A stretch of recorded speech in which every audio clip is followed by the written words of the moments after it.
Jason Matarazzo. Or Matarazzo or Maserati or mozzarella. I got all that mozzarella. When I was in That's how I'm introducing you at open mic from now on. That's fine. Yeah. I got that a lot in, high school when the announcements would come up and it was like Jason Mozzarella come down to I was like, mozzarella. But I know it's me, so I'll just go. I love it. That's hysterical. So, yeah. All right. So welcome to the podcast here. Thank you. Thanks. I'm trying to remember. You're welcome. I'm trying to remember where we first met. Was it at Little E's open mic or was it somewhere else? Do you remember? I'm pretty sure it was Little E's because I was looking for open mics in the area. And the first one that I went to was actually last year, June, on my mom's birthday.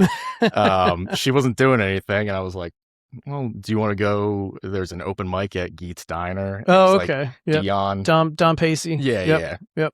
And so he hosted one. I met Gus Amador there. Oh, yeah. Jim Brennan. Shay. Yep. Jay Runyon. Yep. Max Baruzza from Max, Hot Butter and Breakfast Toast. Yeah, Max and Melissa, yep. Is it Venture Out? Is there other bands? Yep. Yeah. So, yeah, I met That's cool. all of them there.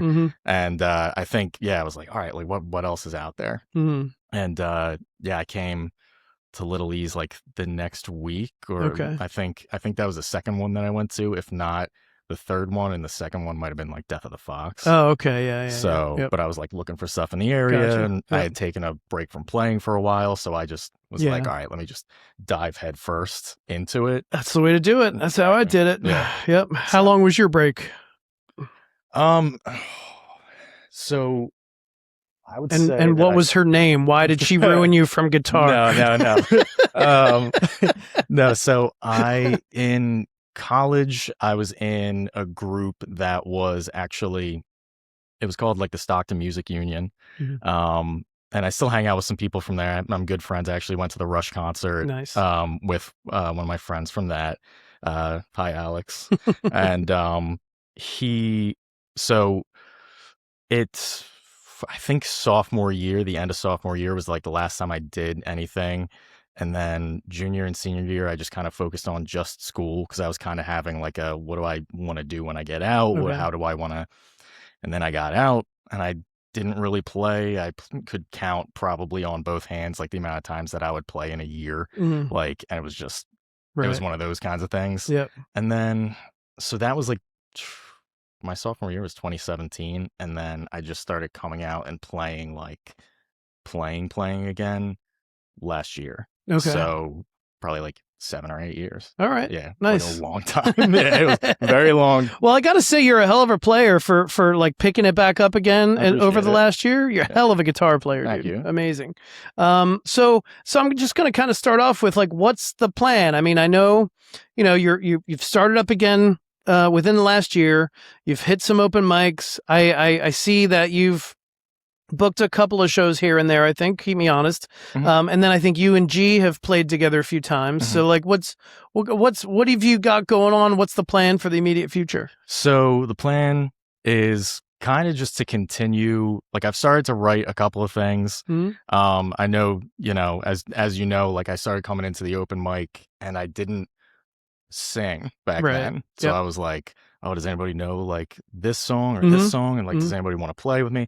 And then I was like, rather than chance that, maybe I'll just like write some like instrumental thing and I'll just play that. So I was doing that for a little while.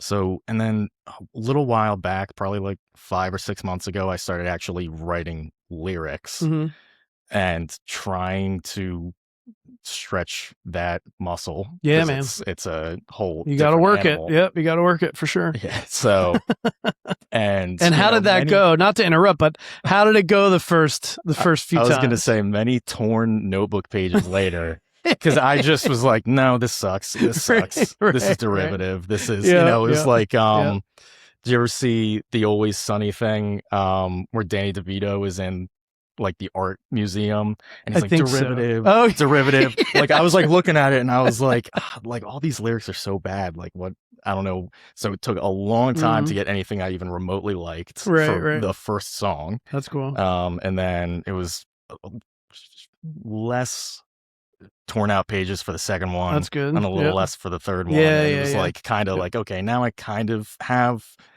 a better idea, though I still kind of struggle sitting there like, what do I say? Like, what even rhymes with this? You know, what? And, you know, so, but for the immediate future, pretty much continue to play some places, try to continue to write. You know, I was actually talking with like Amber and Anthony West about, because they have 2 different producers for their albums. And I like the way that they came out. I was thinking about like Amber works with Studio 6 in Riverton. I think so, yeah. And then I know Anthony told me who it was, and I always forget his name. Mascara. Tony Mascara. I forget the name of his studio, but yeah.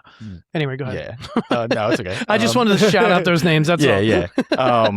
But so I kind of asked her, because I was thinking like, okay, I have some things. I don't know if this is like you have your phone, your laptop, and you come up with something, even if you're just noodling, you record it. I have dozens and dozens of those where it's just like a riff. It could be a full song where it's like 3 or 4 minutes of me playing, but no lyrics. And I'm like, I have music, but I don't want necessarily to do all instrumentals. Like maybe I would do like 1 or 2 on an album, but like, well, even Metallica's, I don't know if they still do it, but old school Metallica, the Black Album prior, had an instrumental on every album. You know? And like Rush has, you know, Leave That Thing Alone and YYZ and The Villa and so I was thinking, you know, like, okay, maybe I'll start figuring out like, okay, what are like the 6 to 10 songs that I can kind of put on an EP or an album or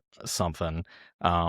And then other than that, just kind of playing, continuing to do it. It's not necessarily like right now I'm kind of content with just hanging out. And like I really am also bad at like social media stuff. So I need to take some time to kind of figure out because I'm not like a practice hand at like just do acoustic heavy metal covers, man. I've been doing that for 3 weeks, and my Instagram is blowing up after 3 weeks.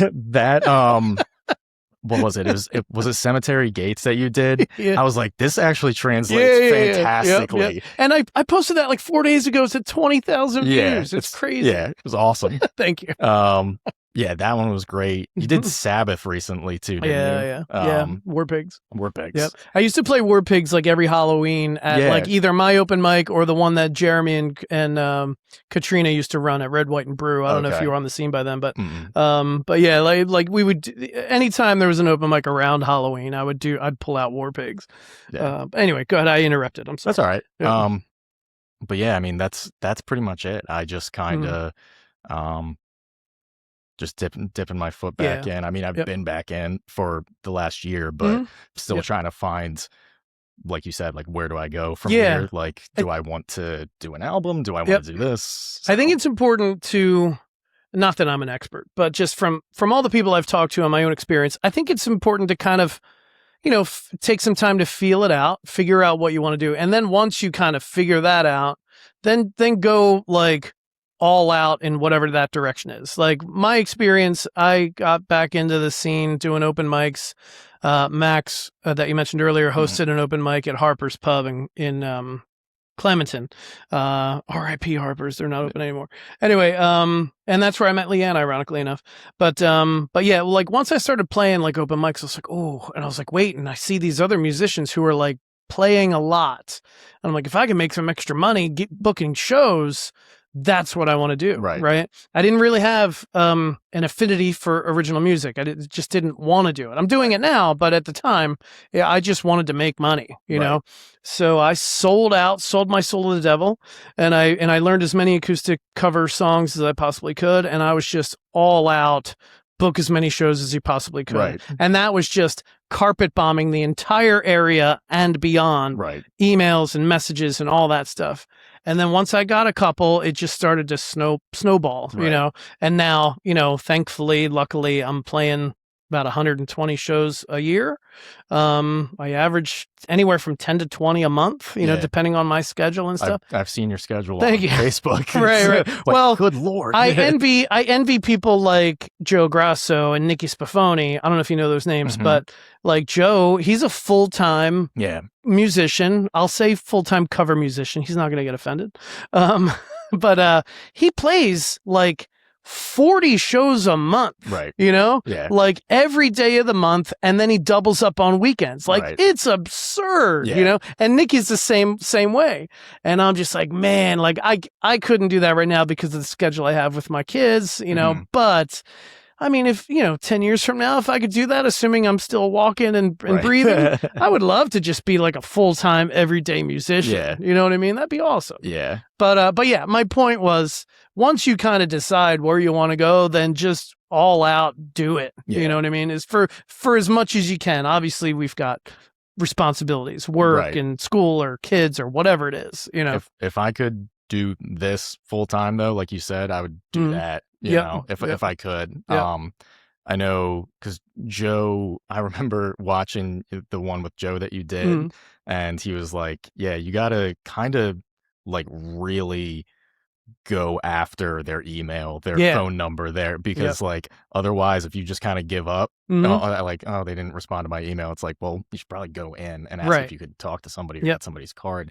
And that actually happened with a couple of places, and like I won't name anywhere, but a couple of places where like nobody checks their email, and then like I walked in and I talked to somebody, or, you know, and they gave me somebody's card, or they were like, oh yeah, when are you available? Yeah, like, there you go. I don't even know, because I don't have my stuff in front of me. I just figured that you would give me a card. Right. I'd give you my number. Yep.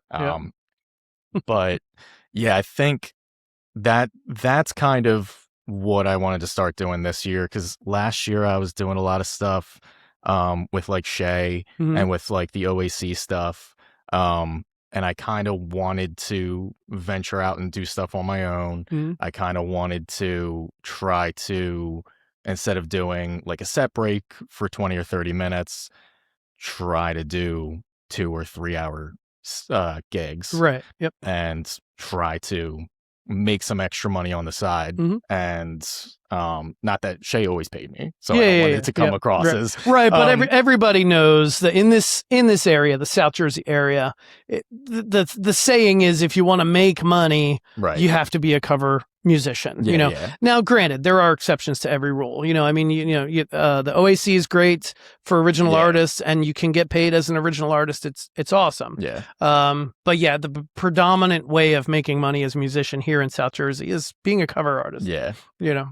Most of the stuff that I do is probably 85 to 95% of the stuff that I do any given show, unless like my voice needs a break, and I'll pull out like an instrumental that I came up with, or, you know, but like now I started to kind of like work in like 1 or 2 songs that I wrote lyrics for, but most of it is, you know, Tom Petty, Led Zeppelin, all those like the crowd pleasers, and like anybody could recognize this, the hits. And then I have a couple that are, you know, like the John Mayer, like what's the one? Like In Your Atmosphere. Oh yeah. That's like my favorite John Mayer song. There's like 3 that I change my mind on like every day, and that's one of them. That's one of them. Yeah. I love that song to death. I when I first heard that, I was like, oh, I wonder what the recorded version sounds there is like. No recorded There is no recorded version. I was like looking for it, trying to figure out what album it was on, and then I Googled like what album is, and then it is In Your Atmosphere on. It was like, yeah, he never recorded There's it. also another song that's also in the top 3 that doesn't have an actual official release one. It's called Man on the Side, and it's only available on the Any Given Thursday live CD. Okay. I highly recommend that song. It's very like Jimi Hendrix-esque, you know, where it's like, you know, the chords, he's playing both rhythm and lead at the same time and singing, very much like that. So anyway, highly recommend that song too. But I tried to learn it. I'm not very good at triads, so a lot of times I fumble. I don't know them, so it takes me forever to learn it, right, and sing it and play it and all that stuff. So, but that's on my bucket list sometime between now and 20 years from now. I want to learn how to play Man on the Side. Some of the stuff that I've tried to learn is definitely the however you and I'm like, how am I gonna figure out how to play this? And then like sometimes I'll like stutter as I am like trying, because it just like crosses wires in my brain. I'm like, oh, well, I messed that lyric up because I like and didn't sing, and then I continued like, all right. Yeah. How did you learn in your atmosphere? Did you go to Ultimate Guitar, or did you try to learn it yourself? Oh no, I didn't because I was like listening to it, and I tried to like watch him playing it, and I like started to try to play where he was playing, and I was like, there's no way that this isn't in a weird tuning. And it is in a weird tuning. Like and I was like, I'm not gonna I was like, I'm not even gonna bother. So I went on like YouTube, and it was this guy that was like, all right, so this is how you play it. And like, nice. Thank God for YouTube. Yeah, right. Yeah, people that are better at playing than me, teaching me how to play stuff like that. Yep. So and even with YouTube, I've tried to successfully play Why Georgia multiple times, and I've gotten pretty close. I've even tried it at Little E's open mic a couple times, but it's still very fumbly because the playing's got like a certain groove or certain swing to it. It's not Neon, but it's still got a certain swing to it that I'm having a hard time getting under my fingers. It's very his playing is pretty like deceptively difficult. Right. Yep. I don't even know if you would say deceptively, like, is it sounds complicated. Yeah. And I remember like the one speaking of Neon, like a couple of years ago when COVID had happened and everybody was at home, doing like TikToks and everything. He had the TikTok where he like taught you how to play Neon. He was like, I saw that. He was like everything on guitar, it's like easier than it sounds. I was like, because I like tried to play it and I was like, no, like this is kind of rough, like because he uses his thumb. He does the Hendrix like thumb thing. Yeah. And that very is always it's very, and his right hand. It's all in the right hand, according to and that probably takes hours, if not days, weeks, or years to perfect that right hand motion that he's got going on. Him and what's the Corey Wong. Have you ever? Oh yeah, Corey. Yeah, he always talks about how he's like, oh yeah, it's all in the groove, like the right hand, and he looks like his hand is like boneless. And I'm like, I don't know how to even begin practicing like what to warm up, how to even learn that technique, because he just, like. Yeah. And then there's people like, not to take this podcast off track, but like there's I interviewed Tomo Fujita, right, from the Berklee School of Music, who John Mayer was his student, for those that don't know. Right. And Tomo does a thing, it's like he does the really rapid kind of strumming where it's like not 16th notes, it's like 32nd notes or something. They're so his hand is like a blur, and it's like, what? It's bizarre. But anyway, I digress. No, it's all right. I don't even know what we were talking about. I don't know. Yeah. So let's see. Get back on track. You're interested in maybe booking more shows and kind of learning some more songs and all that stuff. Are you and G planning on doing stuff together? Or because I know you've done stuff together before, so is that in the plan too, or? So we were doing stuff together, because originally, like I wasn't singing, right? So we were doing stuff together, and then I kind of ventured out trying to sing some stuff, because there were certain things that she was like, I don't really want to sing that, okay, because we have very different musical interests. Sure. So she was like, I don't know if I want to try that. So I think the first thing that it was like Pittman. Yeah, it was Pittman Porch Fest last year. And the first one that I tried to sing was The Wind Cries Mary. Oh, nice. And I was just like, oh, do you want to do this? She was like, like not really, like I don't, and it was also like last minute. Okay. So I was like, all right, I'll just like try it. Nice. It didn't sound that great, but I just wanted to play like the solo for it. And then, I hear you. And then I got a little more comfortable and was like, maybe I'll try singing. So yeah, like a couple of months ago, me and her talked about kind of like splitting off and doing separate gigs and doing stuff. So now it's mostly just me. Gotcha. Unless like somebody, I think like Chuck M. Yep. He actually just the other day was asking if we were around for Halloween. Oh, cool. And he was like, if you guys want to do some stuff, some of his originals that we're gonna work on, and like G's gonna sing some stuff, and so nice. and G's gonna help him run sound because she, did sounds when she was younger and in high school. Oh, okay, cool. So like she has kind of like some background in doing all that. He just got a new mixer. He was telling us about. He was like, "Oh, it's awesome!" I got. Of course he did. Yeah, right. Yeah, he's a very man. He's a gear geek. Yes, he is. He's I love Chuck though. He's great. So awesome. Yeah, and his originals are great. And you talk about somebody that can sing, like it's unbelievable. He can belt. Yeah, he's a powerhouse. Insane. Yeah. So. Yep. I had a question. So I know you mentioned Shay and the OAC. Are you still part of like that house band? Were you ever part of the house band? I'm sorry. Okay. Yeah, I was part of the house band for a little while. So like a couple of, I think like maybe like 2 or 3 months after I started coming out. Okay. It was either Shay or Chuck asked if I wanted to like do a show. I don't remember where it was. But then like I had gone to the OAC once or twice, and Shay was like, "Oh, well, like we do these songs as the house bands, we're doing them next week for the OAC if you want to, like are you good to do that?" So I was like, "Yeah." And then I just became part of the house band. So I did that from maybe like September or October until like January. Okay. So I played like 3 or 4. Okay. Yep. And then it was Eric Henriksen. Yep. Orange guitar guy. Yes. Yeah. He's awesome too. He's great. He's so good. But I don't know who it is now.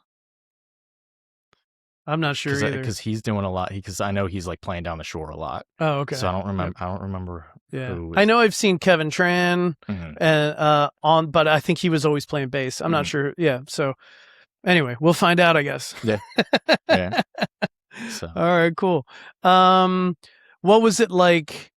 If somebody's listening who is still struggling with the singing and playing part, you're someone who recently started to do it. So walk me through how you were able to kind of finally get over that hump. Because I know personally singing and playing in the beginning for me was super difficult.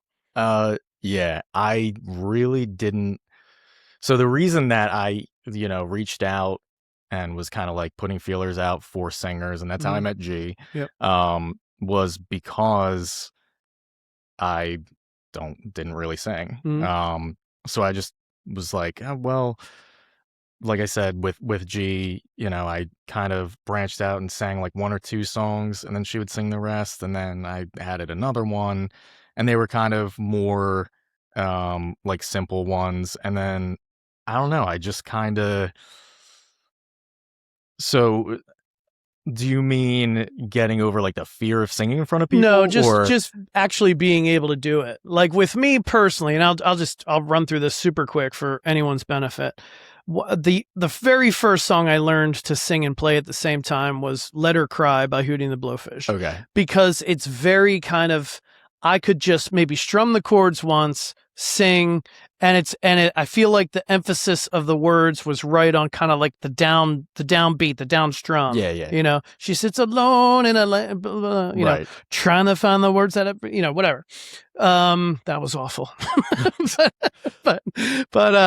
but it was very kind of basic, for lack of a better word. So I was able to actually do it. And then the chorus got a little bit tricky. I was like, oh wait, I have to sing like on the off beat or whatever it was.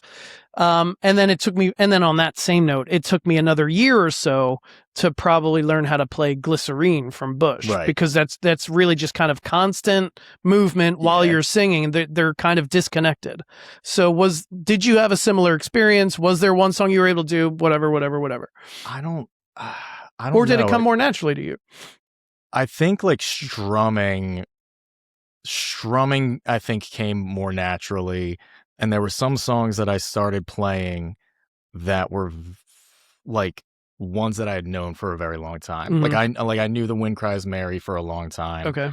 And like Wanted Dead or Alive by Bon Jovi. Yep. Like I've known that since I was like 9 years old.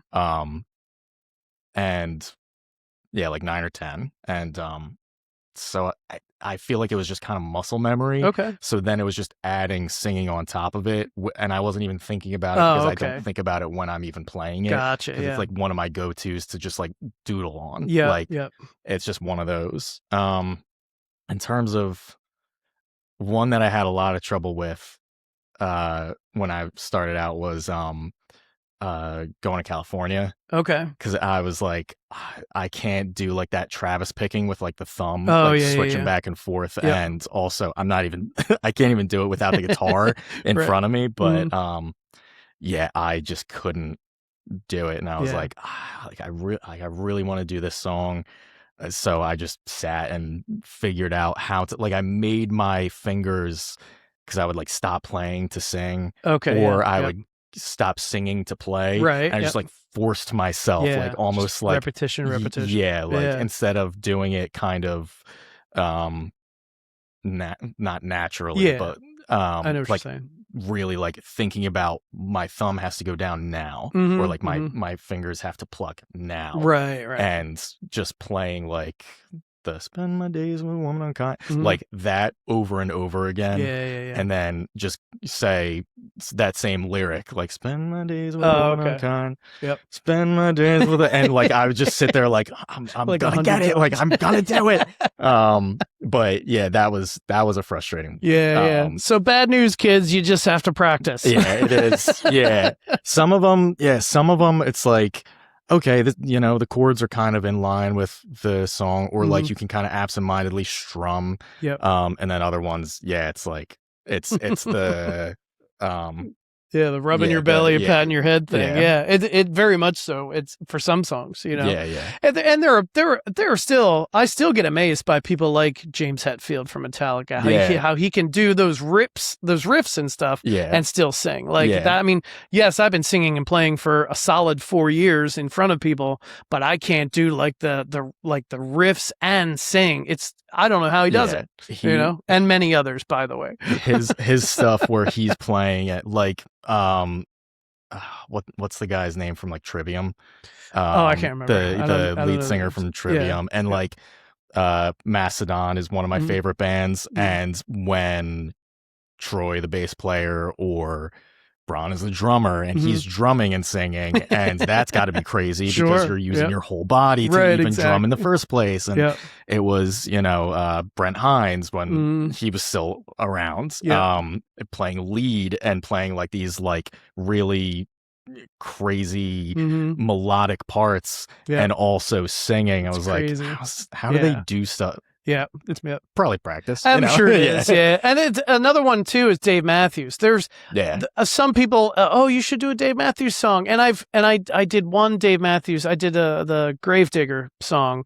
It's from his solo album, but it wasn't easy. But there are other songs that I would love to do. I just can't sing them and play them at the same time because his guitar playing can get pretty complicated, and then to try to sing on top of that, I don't have the time. I want to try to kind of venture into some things that are a little more fun to play and sing. But like some of the things are, like I said, like trying to fill out like a 3-hour set. I'm like, how am I gonna, I kind of got to do some stuff that's a little more simple. Sure. Like, that's how I started. What's the like Free Fallin' is the same 3 chords the entire time. I was like, I'm just gonna like rest on this for a little while. And then Brown Eyed Girl's very basic. Not the same all the way through, but easy to sing and play at the same time. Right. So stuff like that. I'm like, I can't go for 2 or 3 hours doing stuff that's like super complicated. Like I'm not gonna remember all the parts. I'm not gonna remember all the lyrics. I'm not gonna have the like stuff that's harder to sing. Like I struggle sometimes to make it through 3 hours because I'm like, oh man, like my voice is like really, I'm like trying to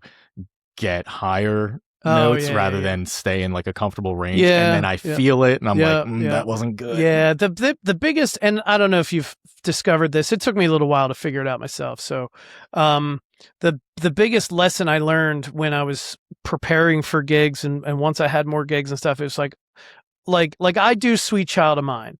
Mhm. I am no Axl Rose. Right. Nobody is, Right. right? Not many. But like I can't sing Sweet Child of Mine in its original key. Right. So I learned through like, thank God for YouTube and Google and all that stuff. I learned how to change keys to songs, right? Right. So I do Sweet Child of Mine, but I do it like in a much lower key. I think it's Right. like 4 steps down or something like that. Yeah. And that's comfortable for me. So then first I was doing it because I just couldn't sing the songs in their original keys. So I was like, all right, well, let me figure out how to change the key. Did, and it's great.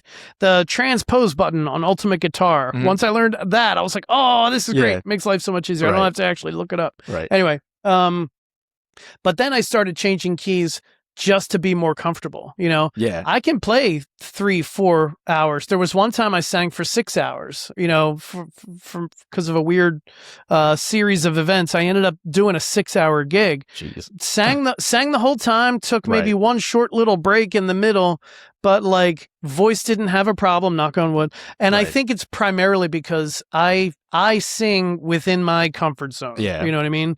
And if stuff is out of that range, I have to figure out a way to get it in that range. Yeah. Because that's when you start straining to get the high notes or straining to get the low notes, that's where you're putting the pressure on your voice, That's what G was telling me before when I was like singing something. She was like, how's your voice feel? Like when I was playing like a gig and it was like my first, 10-minute break or whatever, she was like, oh, how does your voice feel? And it was either like my first or second. And I was like, I don't know how I'm going to do the rest of this. And like, that's how I sounded. I was like, oh man, like that was a mistake. Like, right. Cause I don't even remember what I did, but it was something that I like really tried to like belt and it was a little higher. And I was like, I shouldn't have ended with that one because now I'm gonna need to like chug water to try to get my voice like less hoarse and cool down my vocal cords. It was so I figure same thing with singing and playing at the same time, practice and exercising it and trying to continue, but right now it's like I gotta probably dial it back a little bit on some of the things that I'm doing. I think it's a good idea to push yourself a little bit. Like I do Wicked Game from Chris Isaak, and the deep parts are really deep. But they weren't so deep where it was like painful or too much of a struggle. So I was like, I'm just gonna keep doing it. Right. And now 4 years later, I can do that song almost effortlessly. You know what I mean? So my point is, after doing it for so many years, my voice has gotten stronger. I do have another question. So I know you and I have similar tastes in music, and we are very different age ranges, different generations. Yeah. So where do your influences come from? So the thing that probably made me want to get into guitar was Bon Jovi, because my dad was a big Poison, Bon Jovi, Queen. Like he listened to the same like couple of bands just repeat all the time. And then like as I got older, my mom listened to a lot of like folk or like classic rock kind of stuff. But the thing that made me get into guitar was probably like that arena rock, and I wanted to sound like Richie Sambora. Okay. Like I really wanted to. I was like, whatever that guy's doing on these songs, like that sounds awesome. I want to play like that guy. And like as I got older and I started to kind of listen to my own music, through friends and things that I just randomly found. I listened to like I said, like Mastodon and Trivium and like a lot of that stuff. Alice in Chains I really love. I still listen to Rush, obviously. I still listen to like a good amount of like folksy stuff, and like I listen to like Anthony and Amber's albums a lot too, because like nice. I just love the way they turned out. But like Neil Young and Jim Croce and stuff like that, and it was mostly from being exposed to like other players, and like people that I was like jamming with, and now, yeah, I listen to a lot of metal and Okay. stuff. Um, but like influences that like I wish that I could play Mm-hmm. like desperately are a lot of the like instrumental stuff, like the modern instrumental stuff, like Okay. Intervals, like Aaron from Intervals. I'm Okay. blanking on his last name. He I'm just not sure. sometimes it's just like Aaron Intervals, like Pliny. I don't know if Okay. you know him. No. Animals as Leaders, I know that band. I've heard of them. Yep. Yep. stuff like that. Mm-hmm. Like I'm like, oh man, like, these guys rip. Like I wish that I sounded like this. I wish I was this good. Yeah. But I don't put in the hours I to, hear you. I like hear you. practice my scales like Yep. that. Yep. But yeah, in terms of what I write though, because I mean, when I'm home, like I'll jam on the amp and stuff, and Mm-hmm. I'll play electric. But in Yep. terms of like playing out, most of the stuff that I write, I would say, is more like folksy or soft rock, Mm-hmm. because I do a lot of acoustic stuff. Yep. I don't really jam. I don't really play out with anybody enough that like we would like write a song together or Mm-hmm. collaborate on anything, and like maybe that'll change in the future. Sure. But yeah, in terms of like what I write, it's more so right now like folksy or soft rock, like Okay. acoustic. Yeah, that's cool. So I'm kind of the same way. I mean, my yeah. first handful of songs were all very just singer songwriter, acoustic oriented Yeah. type stuff. I've got a couple now that I'm working with my own producer, Stephen Butler. I have the freedom to I want to write a rock song. So Yeah. Dream Big was a rock song, and the Yeah. next one I'm gonna, Leanne and I recorded one that's gonna get released in a couple weeks, but the one after that is gonna be another rock song. So I'm excited about the possibilities, because all of my stuff when I first write it is just me on an acoustic guitar, Right. but now working with Steve, I can kind of hear like, oh well, if I get a big fat drum, Right. and he's going to do some rhythm on it, and then maybe he'll do a lead or I'll do a lead or whatever. Like now I can finally write a rock song, Right. and I don't need a whole band, Right. Yeah. So it's great. It's Yeah. great finally working with somebody and visualize these full band projects. Yeah. Yeah. I definitely wish like and like I said, like maybe if I get together with a producer or something, and I kind of say like, I'm kind of thinking a more like upbeat rock vibe from this, or like this Yep. from that, or like could you add a little bit of like piano or like orchestral or Right. Yep. whatever. Yeah. It sometimes can be like hard, and I don't know if you have this problem, but like sometimes when I'm writing lyrics or like I'm singing it back or like I'll be playing something, it almost feels like since it's your song, you like want to change something while you're playing it, and it feels like it's never quite finished.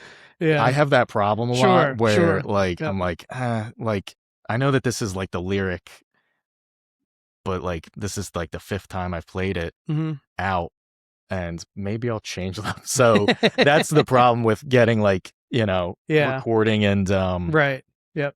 like getting a producer too, because I'm like, I don't even know if I like the stuff as it stands. I hear you. know? And I don't have a solution for that. I mean, I've gone my very first song I had it released and then I took it down because I want to redo it with Steve. But my very first song that I ever wrote was called "I Miss You," and it literally took me 10 years to write because it never felt finished. And then finally, I added like a bridge to it, and I'm like, oh, this works. Yeah. I think I remember you talking to somebody about that. I don't remember who. Yeah. But I remember watching something. You were like, yeah. And then I added a bridge and I was like, wait, yeah, it's finished. Like, exactly. Yeah. So like I had that issue, but then also like with songs I've recently written, I'll be going through, and I'm like, there's something about this line that I don't like, and then maybe I'll bounce it off of Leanne or I'll bounce it off of Steve. And if they're okay with it, then I'll be at peace with it. Like, okay, it's good. But if they're also like, oh, I don't know, then I'm like, all right, that's got to change, and yeah. So there have been plenty of times where I think a song's done and then like I'll play it almost every day for like 30 days. Right. And finally I'm like, nope, that line's got to go. Yeah. Yeah. I have that problem. Like, even in the middle of playing it live, like I'll be at an open mic or something, and I'm like, I don't know if I want it to be this chord, like, you know, just Right, something, right. or like maybe I'll just Yep. like play a little solo here, or maybe Yeah. I'll do this. Yep. And There you yeah, go. it never feels, Mhm. because it's your song. Yeah. So, Yep. you know, it's not something that was written this way. And, you know, there's the rule of that's what it sounds like, because Yeah. that's what people know. It's Right, like, right. well, it can be whatever I want because Right. it's mine. Well, yeah, So, it's Michael Songs made a very yeah. good point. He's been on twice, but the first time he was on went way back. I think he's episode 4. And you're going to be like episode 116, I think, or whatever. But anyway, long time ago, Michael Songs was on, and we were talking about this same thing, and he said that it doesn't matter. It's your song. You know, it's my song. Like, if I don't care if I record it, if I want to change it after I record it, I'll change it. Right. It's a, you know, it's a living, he looks at his songs as living, breathing entities Right. that can change and evolve however they want to. Yeah. And if it changes, it changes. Yeah. So what if the recording is this way?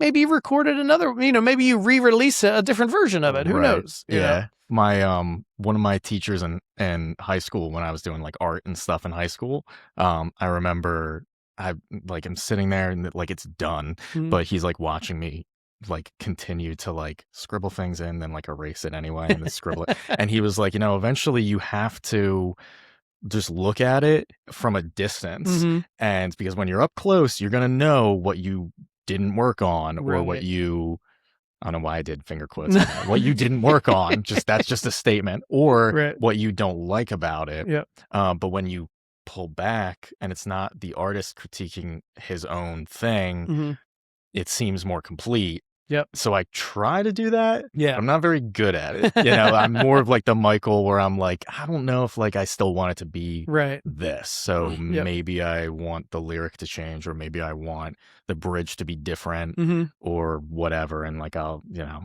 so. Yep. That's There's also the theory that, well, you know, nobody else has ever heard it.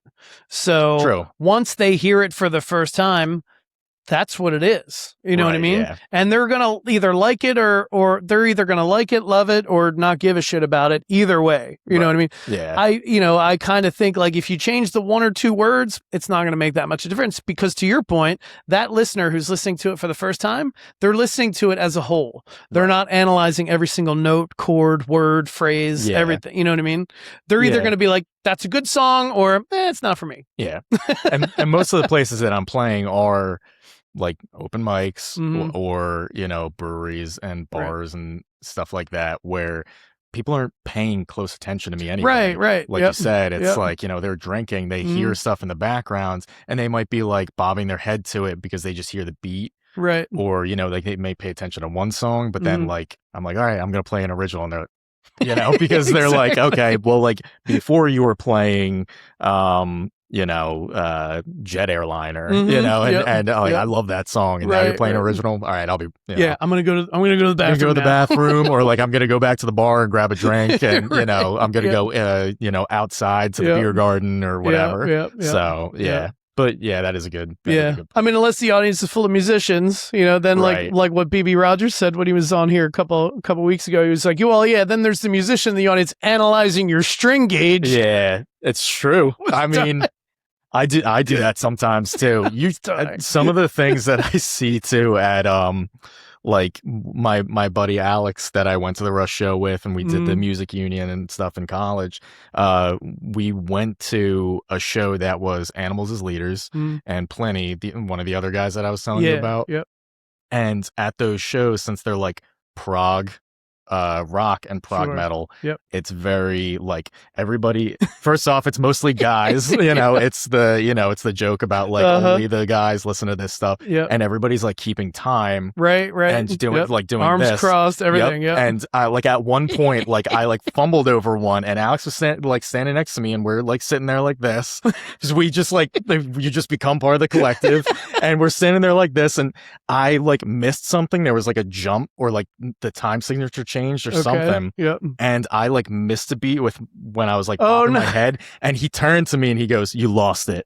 And I was like, I know, like I really did. Like, That's and I know what hilarious. how the song goes. I swear I'm not, like I know how it goes. That's hysterical. Yeah. I love it. Yeah, he was like, "You lost it." I was That's like, I know. hysterical. Sorry. Oh my God, it's I brought great. shame upon myself. That's great. Yeah. It's funny how musicians act when you're in the audience. I do it all the time too. Like even I go to big concerts and I'll be like, "Oh, that's interesting how he's doing that, or how he's holding his guitar, or whatever." It's crazy. You overanalyze stuff all the time. Yeah, I do look at some stuff and I'm like, I wonder if like that would make something like this easier to play, or like I wonder like how he came up with that, because that's not the way I think to play guitar. Or like I watch even like the drummer and I'm like, God, that's crazy. I ignore drummers completely. Do you?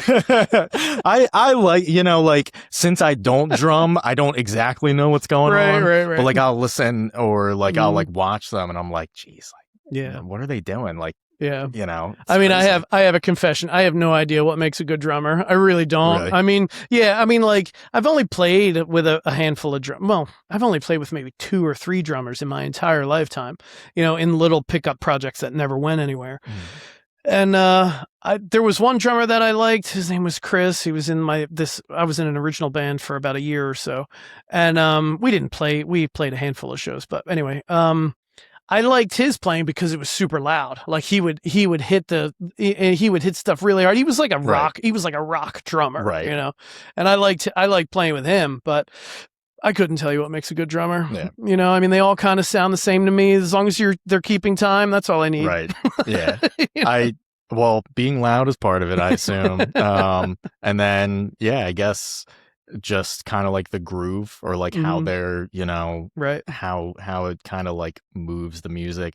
If you ever see like Drumeo on YouTube, they will do stuff where it's like a drummer hears somebody else's song for like the first time, and they hear it without a drum track, so they have to write their own. Oh, that's cool. And it's really cool to watch what they come up with, and like how it changes. I mean, I don't know how they're doing it, but that's cool though. It's really cool. I love falling down that rabbit hole. There is a guy I follow on Instagram. He's a drummer. Maybe you've seen him. I don't know. I think he's Brazilian or something, but he's like the most insane drummer I've ever seen. Like he plays stuff that's like super fast. He like bounces his stick on like stuff, and then he'll like do something else and catch. It's bizarre. I can't remember his name, but if I come across his profile again, I'll like send it to you, just because it's interesting stuff for sure. I love watching drummers because I think partly because I don't even know where to start with stuff like that. Same. So I love watching them because I'm just like, God,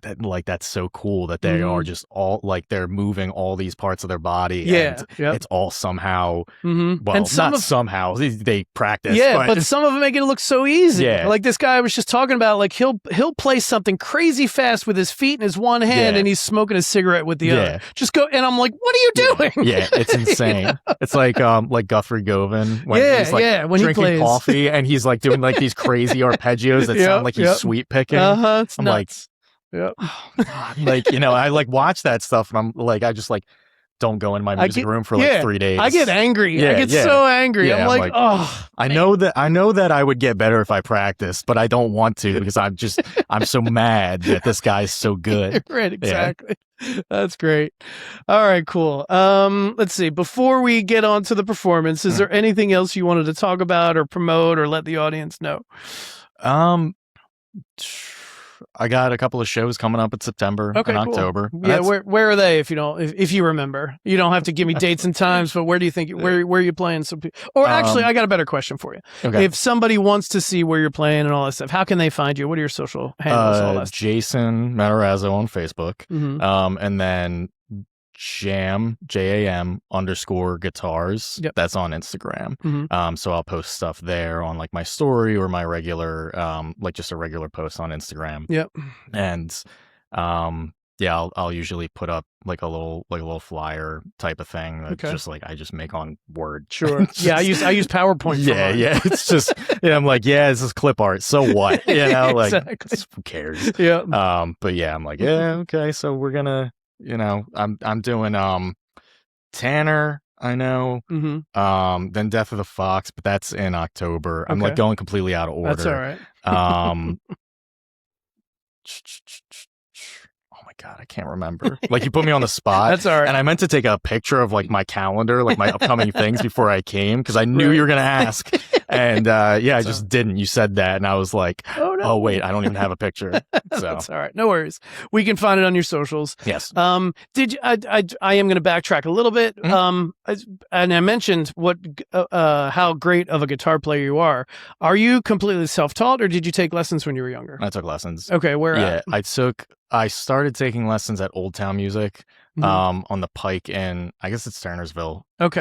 Considered Turnersville. Yep. And then I moved to the Laboratory, which used to be in Deptford, but now it's, I think, technically Blackwood, by like the Timber Creek Dog Park, and like like right across from that like the fire station. Yep. Because they were in Deptford, and then they weren't around for a couple of years, and now they're back. Okay. So, and I took lessons there for 6 years or something. Oh wow, that's a long time. Yeah, like I started playing when I was 8, and then I was at Old Town for a little while. Then I stopped taking lessons for maybe around like 6 months or a year, or like something like that. And then I went to the lab, and I think I stopped taking lessons when I was like 16 or 17. Yeah. And now I'm 29. Wow. Yeah. So that's a lot of years of lessons, though. I mean, you're looking at what, 10, 12 years probably, depending on, whatever. Yeah. But yeah, that's a lot. Was it beneficial? Would you recommend it to others? I would. It's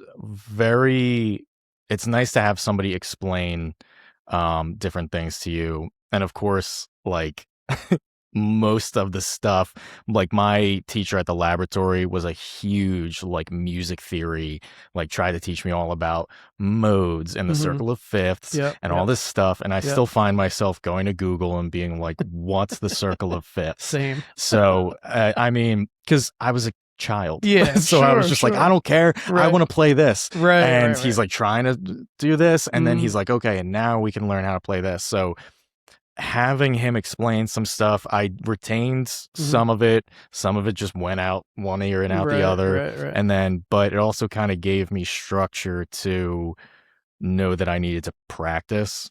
So that helped a lot too. Yeah. I was thinking about, I'd like to, like everybody knows me as the acoustic guitar player. I do play electric.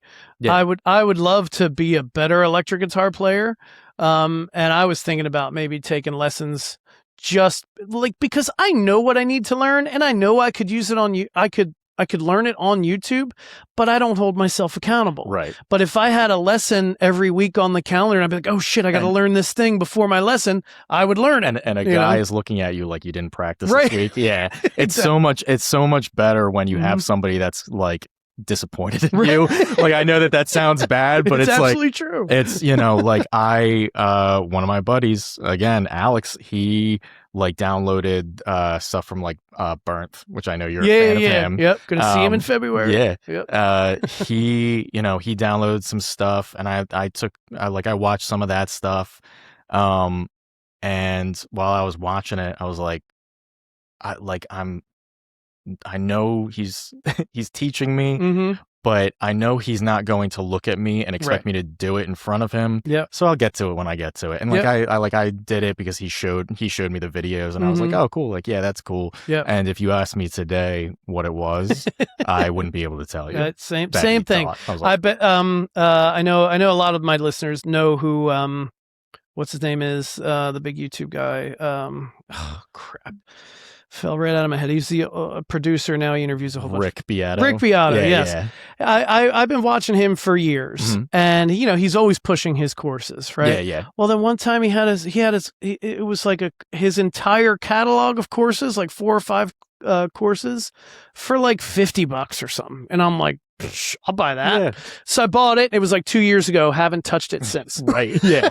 Haven't even opened it. I should have just Venmo'd him $50. Yeah. I did like those like chord chart books that get marketed sometimes where it's like, oh, do you know how to play like, I have different those versions? I ordered those. Three paperback books came in the mail. I have them, never opened them once. I opened them. I like learned one or two things from one, put that one down, learned one or two things from the other, put that one down, and there were 4 overall. And yeah, I only really cracked 2 of them, and then I was like, crazy. you know, Yep. I know a couple of new shapes. Cool. Yeah. But it's really all about having that person, like you said, just look at you like you didn't practice this week, did you? Absolutely. And especially when you're a kid, it really is easy to be like, sorry. Right, exactly. Yeah. But yeah, because he's not gonna like yell, he or she's not gonna like yell at you. Right. That's okay. Just do it for next time. Right, you know. yeah. But as like a grown ass 53-year-old man like myself, I can't sit in front of like a 20-year-old and him go, "You didn't practice, did you?" Right. And you're just like, yeah, I didn't. And like I had stuff going on. Sorry. Yeah. It's like how am I gonna hold myself accountable? That's the hardest thing. It really is. So. It really is. All right, cool. All right, you got something you're gonna play for us today? Yeah, I got 1 or 2. All right, cool. Yeah. What do you think you're gonna play? Do you know what you're gonna play yet? I do, and I have no names for either. Okay, of them. no worries. So I just they're originals. All right. They're originals with lyrics. Okay, cool. And Nice. so I'm gonna do that, and I don't have names for either one. That's all right. So That's all right. You can maybe people can comment what they think the name should be. Yeah. Maybe. Yeah. Because I have no idea. It's the same thing where I'm like, this sounds good, but now it doesn't. So I'm going to cross it out, and I never actually come up with anything. All right, concrete, cool. Awesome. All right, cool. Well, thank you very much for being on the podcast, Jason. I Thanks appreciate for it. having me. Yeah, man. So this one I wrote a couple of months ago. Doesn't really have a name, but the repeating lyric is Winter Sunlight, so we might call it that. All right.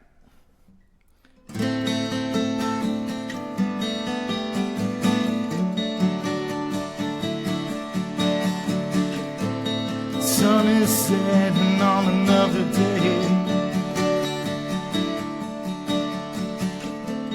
Just another drive till we get away. The open road feels like paradise. The type of thing you try to memorize.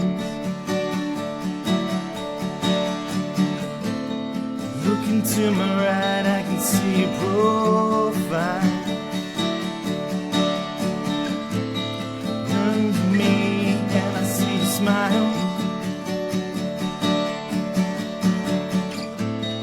Look at me and I turn away. Don't want you to catch me straight away.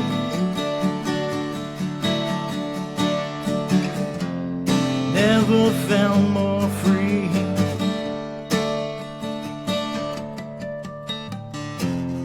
Even with this hold on me. With you here it just feels so right. Driving through the winter sunlight.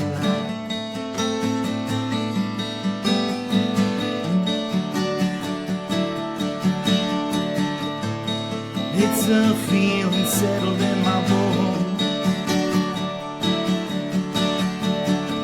as we climb the path by old high stones. I hold your hand to make sure you're safe. Excuse to hold it at any rate.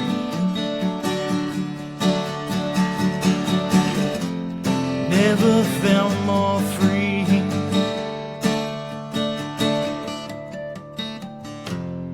Even with this hold on.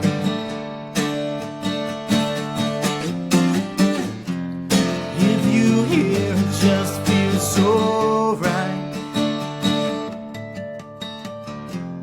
Riding through the winter sunlight.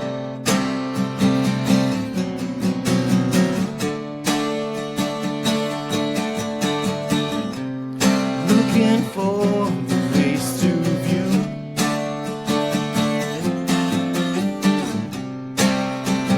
Just before the nights are new. Finally we reach the plateau, and as we do, it starts to snow.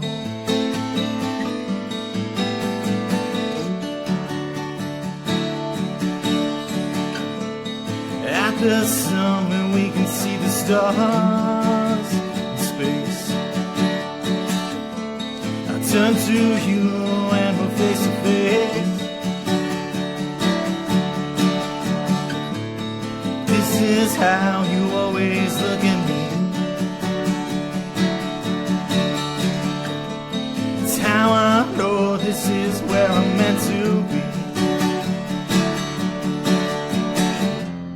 Never felt more free.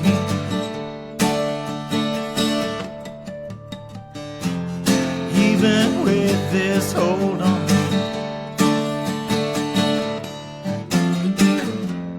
With you here it just feels so right. Riding through the winter sunlight.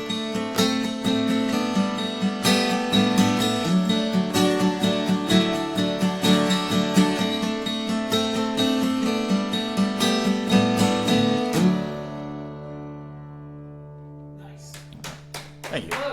This one I wrote a couple of weeks ago, put it on Anthony West's cassette tape album, so don't have a name for this one either, but I guess you could call it The Rusting Knife.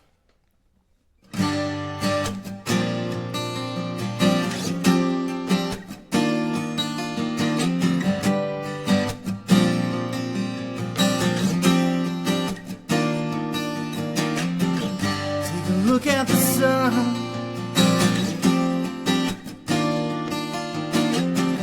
See it burn everyone.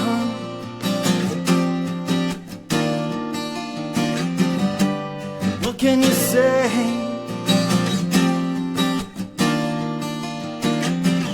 Gotta stay in your place.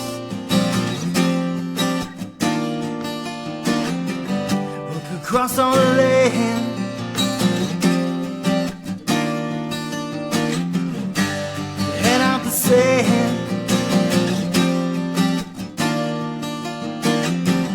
Take the clamp off your toe. Put your foot on the road.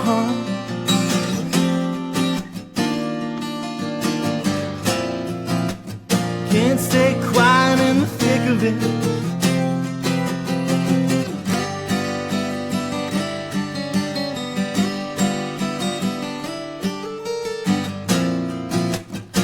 Stand up from where you sit.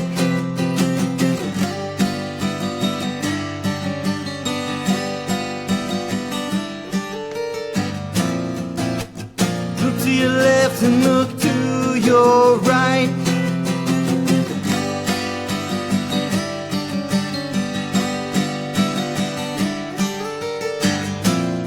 Protect your neighbor from the rusty knife.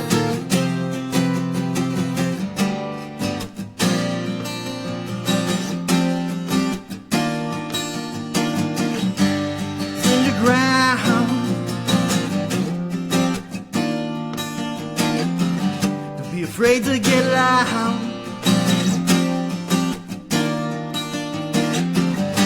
It won't make them happy. That's not why you stick around. Can't stay quiet in the thick of it.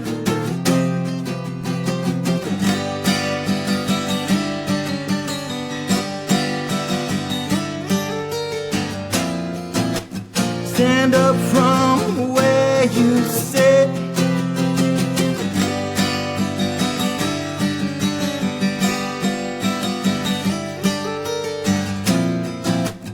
Look to your left and look to your right.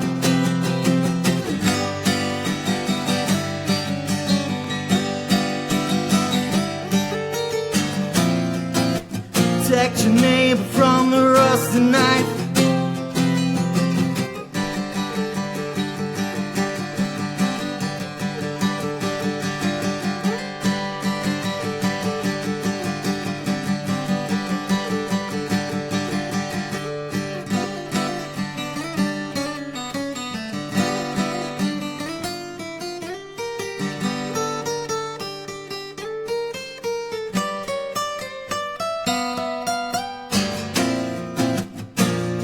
can't stay quiet in the thick of it.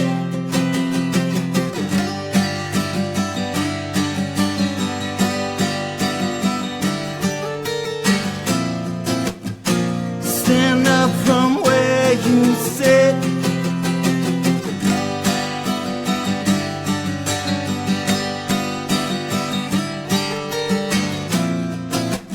Look to your left and look to your right.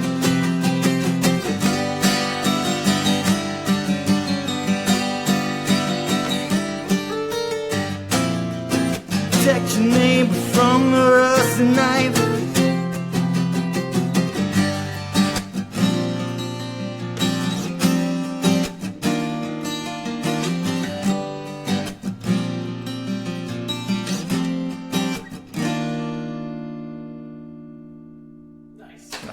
Thank you.